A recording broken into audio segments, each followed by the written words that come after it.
Assalamualaikum warahmatullahi wabarakatuh. Bismillah, alhamdulillah. Allahumma sholli wa sallim wa barik ala Sayyidina Muhammadin wa ala alihi wa ashabihi ajma'in. Alhamdulillah, bersyukur kita kepada Allah Subhanahu wa taala. Salawat dan salam senantiasa tercurahkan kepada baginda Rasul Muhammad sallallahu alaihi wasallam. Mudah-mudahan teman-teman semua sehat walafiat dalam lindungan Allah Subhanahu wa taala dan oleh Allah dimudahkan segala urusannya. Amin ya rabbal alamin. Ada satu peristiwa ini berkaitan dengan rumah tangga ya, di mana ada kasus satu video viral ini, yakni seorang istri yang bernama Ibu Lisa Yati ya, yang ini terdapat di Tribun ya beritanya ini, itu marah, kesal ya kepada suami, sehingga kemudian di subuh harinya suami dipotong kelaminnya ini. Nauzubillah ya. Nah, ini mungkin perlu kita lihat barangkali video viralnya seperti apa ya realnya ini. Kita lihat. Memotong alat kelamin suami menyebabkan warga Sumatera Selatan tepatnya Kecamatan Payungan, Cirawas. Lisa Yati memotong alat kelamin suaminya karena merasa kecewa. Ya. Jadi merasa kecewa ya. Tanpa sepengetahuan istri. Karena suami menikah lagi ya, dan suami tidak bilang kepada istri pertama, jadi menikah lagi. Ya, suami nikah lagi, istri sah beraksi. Ya, kalau udah nikah lagi ya istri keduanya ya sah juga ya. Ya. Ya. Dan disitulah yang melakukannya. Nah, jadi pengakuan Ibu Lisa Yati usai potong kelamin suami setelah sholat subuh, saya menangis. Nah, ini ya. Jadi awalnya mungkin tidak ada kepikiran ya, tapi setelah masuk subuh atau mungkin setelah sholat subuh, jadi sempat cekcok ya, malamnya sempat cekcok kata beliau. Jam 8. Malamnya sempat cekcok, sempat geger geden mungkin ya kalau Jawanya. Dia tidak mau. Semacam tidak terima atau tidak mau kalau di madu gitu. Perempuan itu sudah hamil. Ternyata istri keduanya juga sudah hamil. Kami cekcok sampai sekitar jam 11:30 malam. Jadi bertengkarnya dari jam 8 sampai hampir jam 12. Berarti sekitar 4 jaman. Subhanallah. Akhirnya kemudian beliau menerima ya, Ibu Yati ini menerima. Lalu kemudian bagaimana ketiga anak saya? Ya, jadi kalau berpikir cerai nanti gimana nasib anak-anaknya ya. Terpaksa saya menerima. Nah, terus kemudian beliau terpaksa menerima. Kata beliau. Menelpon perempuan itu. Kemudian sempat nelpon juga istri keduanya. Jadi madunya gitu ya, dan kemudian menerima. Saya menerima.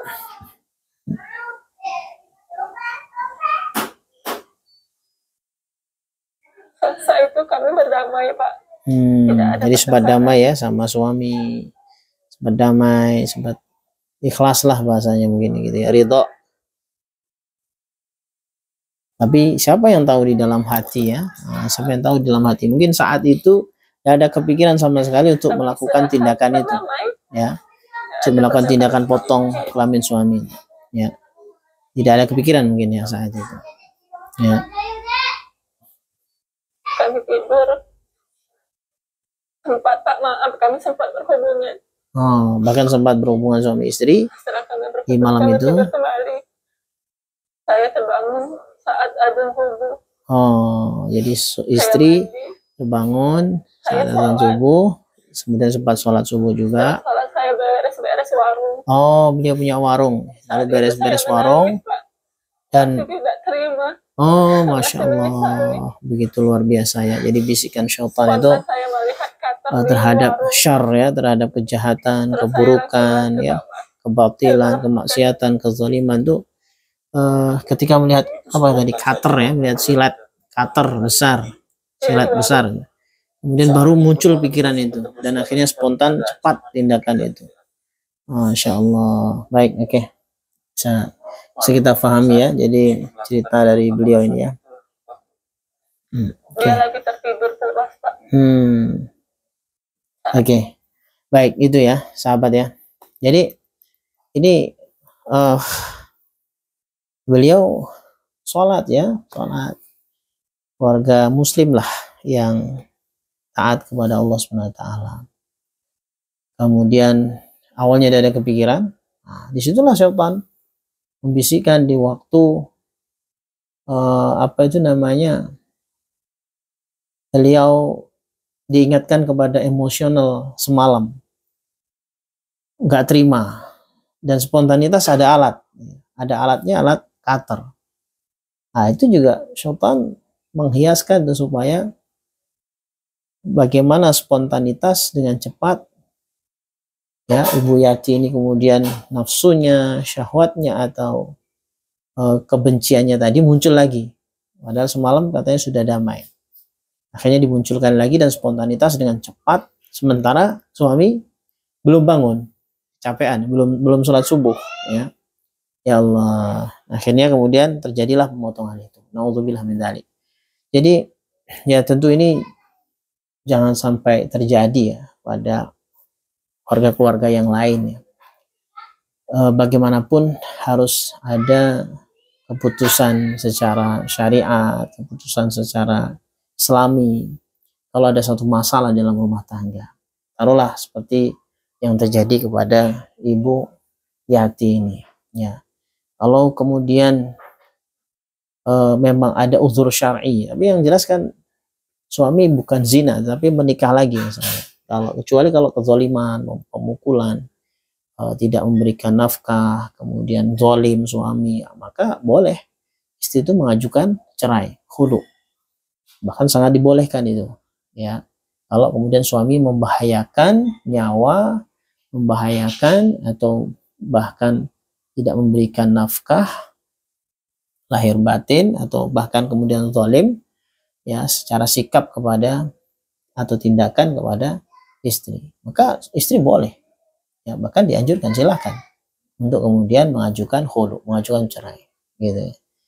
Nah gitu ya, jadi seperti itu. Jadi jangan sampai kemudian pura-pura memaafkan, pura-pura ridha, pura-pura senang, pura-pura bahagia.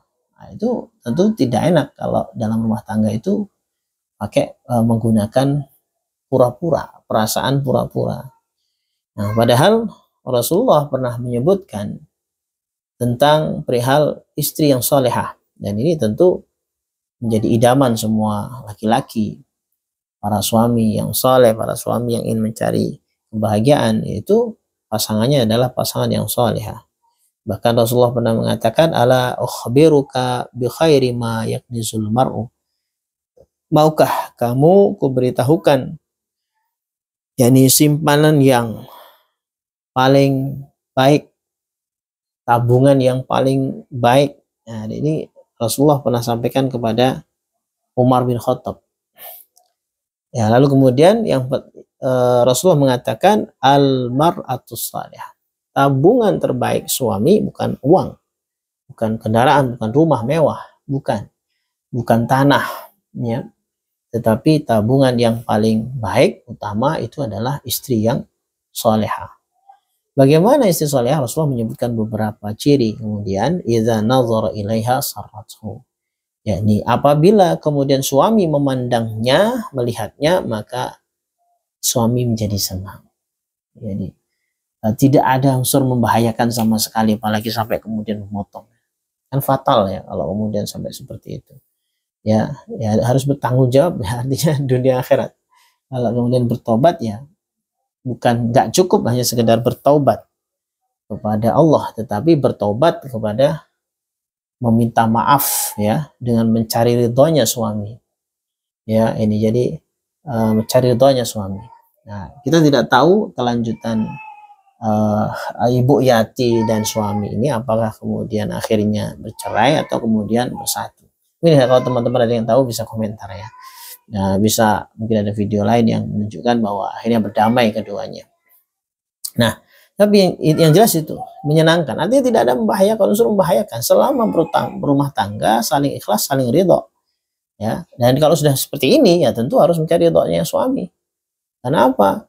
Ya surganya istri, istri akan bisa masuk surga kalau mendapatkan ridho dari suami. Itu penting sekali. Yang kedua, wa idza amaraha ata'athu. Dan apabila kemudian suami memerintah kepada istri, taatlah si istri itu, taat. Diperintah taat selama bukan untuk maksiat. Wa idza ghaba an hafizathu, dan apabila kemudian suami sedang berada di luar, maka istri menjalankan amanah, menjaga harta suami, menjaga anak-anak, segala macam. Ya, dan kemudian tentu apabila kemudian suami memberikan nafkah, maka diterima dengan rasa syukur kepada Allah SWT. Jadi tidak menerima dengan senang hati, menerima dengan penuh syukur, menerima dengan sabar. Ya, menerima dengan qanaah. Nah, itulah yang kata Rasulullah, itulah tabungan yang paling baik, tabungan yang paling utama, tabungan yang paling istimewa. Nah, ini mudah-mudahan para suami ya, kita semua laki-laki bisa mendapatkan ya karunia yang baik dari Allah SWT. Utamanya adalah istri, pasangan yang salihah. Ya, tentu anak-anak juga harapannya lahir anak-anak yang saleh dan salihah. Mudah-mudahan kita semua dihindarkan dari suasana keluarga yang buruk ya, dihindarkan, dijauhkan dari suasana rumah tangga yang runyam, yang buruk, dan kita semua berharap mudah-mudahan Allah senantiasa memberikan perlindungan dari gangguan syaitan dan wali-wali syaitan, dimudahkan setiap urusan-urusan keluarga kita, dan diberikan sebaik-baik kemudahan dari setiap urusan. Ya, demikian. Assalamualaikum warahmatullahi wabarakatuh.